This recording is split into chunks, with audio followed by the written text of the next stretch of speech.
Lennox-Lewis fight was a turning point for Mike Tyson, as one moment paved the way for The Hangover and a whole new fanbase to lead to Jake Paul. Mike Tyson's loss to Lennox-Lewis marked the end of his time as an elite-level heavyweight boxer, but the beginning of his unlikely renaissance with the sporting public. Everything aligned that June in 2002 when two of the division's greats collided, which ultimately created a personal and professional rock bottom for Tyson. Struggling with drink, drugs, debt, lawsuits, depression, and rage, the then 35-year-old had the last remnants of his baddest man on the planet reputation crushed by Lewis as the hotly anticipated showdown ended in a one-sided beating and knockout. But Tyson's courage in the ring and his gracious behavior afterwards were the first steps on his public recovery, a path that led from hangovers to The Hangover, and from being a pariah to one of the most popular ex-sportspeople on the planet at 57, an age many thought Tyson would never reach, least of all himself.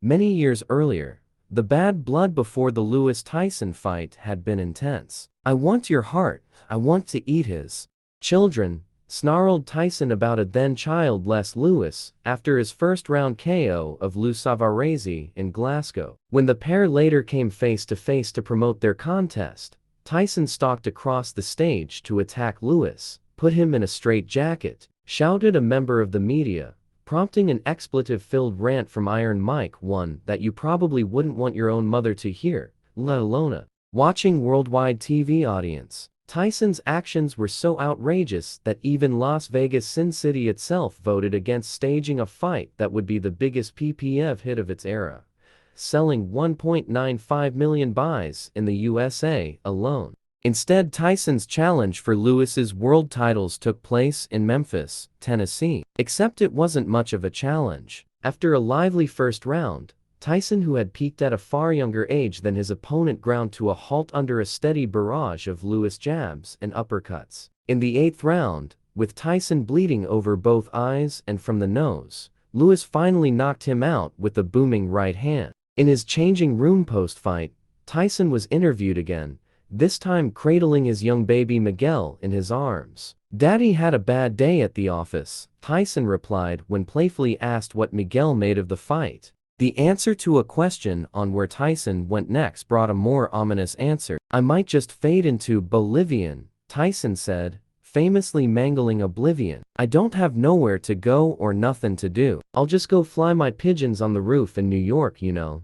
The counterpoint to Tyson's arrogance and insults were always that he saved his harshest criticisms for himself. He was brutally honest about his own failings, and almost always had a refreshing lack of excuses in defeat. He'd taken similar blows from Buster Douglas and Evander Holyfield in their first fight, but those were such monumental shocks that the upset inevitably became the whole story.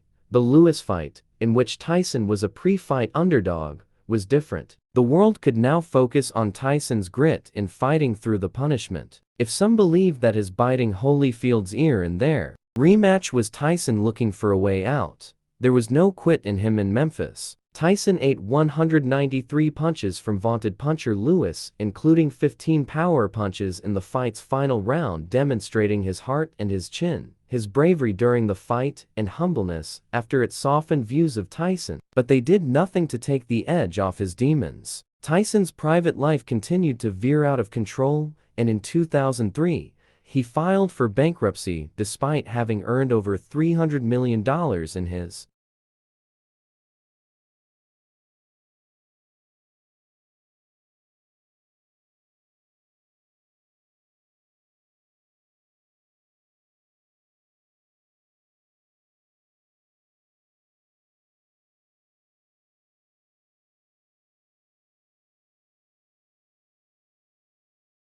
career. But opinion was shifting. Instead of condemning the spendthrift fighter, many were asking who had been ripping him off all this time. Tyson had spells in rehab, but the next turning point in his public profile was his appearance in 2009 mega hit The Hangover, starring Bradley Cooper, Zach Galifianakis, and Ed Helms. The comedy did wonders for the PR of Las Vegas. Ironically, the city had banned Tyson before the Lewis fight, and for the former undisputed champion's public profile, an older crowd got the nostalgia pop of seeing the heavyweight phenomenon of their youth channel his feral charisma on screen. A new generation were being introduced to Tyson and being sent down YouTube rabbit holes of his sensational KOs.